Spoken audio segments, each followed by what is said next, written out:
през февруари месец тук обещахме да направим анализ на управленската програма на кмета Панов.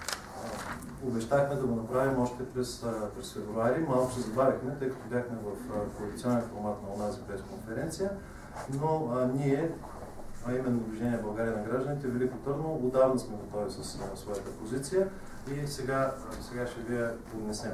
На първо място, Движение България на гражданите сме опозиция на инженер Панов. На първо място.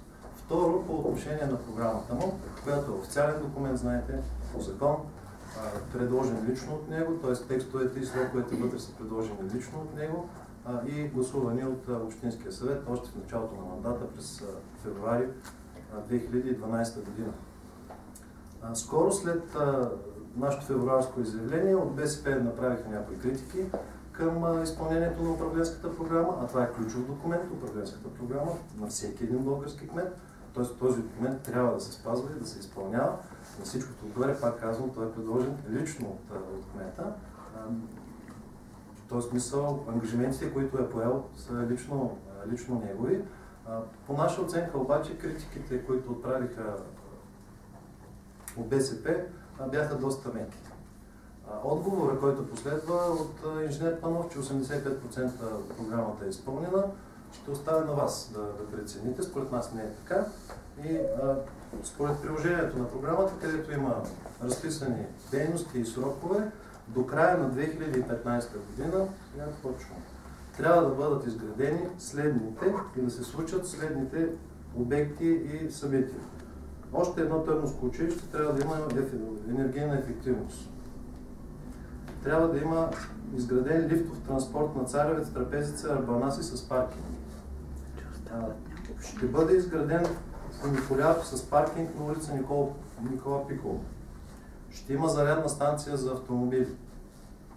Ще придобием статут и ще ни впишат в листата на ЮНЕСКО. Също така, ще бъдат премахнати незаконните постройки, използвани за стопанска дейност. Улица крайбрежна с инфраструктура за отдих ще бъде изградена. Зони за отдих ще има и в населените места извън Велико Търново. Всичко това до края на 2015. Ще има спортно игрище с прилежаща инфраструктура на Пшимана. Спортната зала ще има енергийна ефективност. Възможно е, това е коректният термин, да бъде възстановен и тролейбусния транспорт. В контекста на днешните медийни публикации това не изглежда много вероятно, но до октомври месец има време. Така че ще започне да функционира и общинска полиция. Също така, в Килифарево ще бъде изградена пречиствателна станция, а пък тази на Велико Търново ще бъде реконструирана. Ще изградят канализации в Водолей, Ресен, Белякове, Чемшил, Носел, Леденик, Балван. 4 стълбища в града ще бъдат ремонтирани, също и улица Иван Хаджидимитров. Ще бъде рехабилитиран до октомври месец общинския път Гара Девелец, Чолаковци, Велико Търново. Доизградено ще бъде крилото на ЦДГ, една детска градина. В комисиите по ЗОП ще бъдат включвани външни експерти и ще бъдат допускани медиите. Така. И ще има и тържище за земеделска продукция чрез регионално партньорство. Ако кмета Панов успее да реализира тази част от програмата си до края на годината, това ще е чудесно за гражданите на Велико Търново. Нашето мнение обаче, че това е неосъществим план. Тоест, тези всички дейности трябваше да се случат до сега. Не коментираме тези, които трябваше да се случат през 2014 по графика в програмата, през 2013 и така нататък. Това са само за 2015 разписани. Доста амбициозно. И тъй като според нас е най-добре местната политика да бъде коментирана в различни теми. Това, с което ще продължим, е туризма. Защото е очевидният приоритет. Но в следващите седмици и месеци ще дадем такива тематични пресконференции и за други ключови отрасли, браншови и дейности. Ще дадем пресконференции за данъчната политика, ще дадем пресконференции за здравната политика, ще дадем пресконференция за проектите и как се случват и какво може да се случи. Разбира се, за инфраструктурата, ако пропускам нещо, простете, и задължително за образованието, може би към септември, защото тогава някакси ще бъде най-подходящо. По отношение на туризма, и защо се насочихме към туризма? Ами още през лятото на 2014 година едно съобщение ни направи впечатление. Съобщение за зрителите на иначе много хубавото събитие Сцена на вековете. През август, може би не лично, пиарите на общината, това, което заявиха като брой посетители общо за Сцена на вековете през август 2014 година, беше 8000. И едно число тук веднага изплува в съзнанието ни, че през август 2011 година тези посетители бяха 16 000. Тоест нещо се случи така, защото между август 11 и август 14 броя на посетителите на Сцена на вековете да намалее двойно. И оттам нататък започнахме да търсим публична информация и само такава. За щастие, Националният статистически институт, както и в някои случаи и сайта официалния на община Велико Търново, дава доста информация. Ще продължа нататък. През 2014 година общината пусна официално съобщение, беше отразено в медиите, че 1 милион посетители, туристи са разгледали културно-историческите музейни експонати в града и региона. Регион е много важно тук. Регион.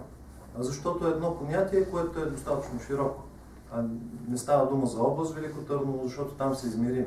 Националният статистически институт мери, брои по данни, които институциите подават в общините и в областта. Региони не мери.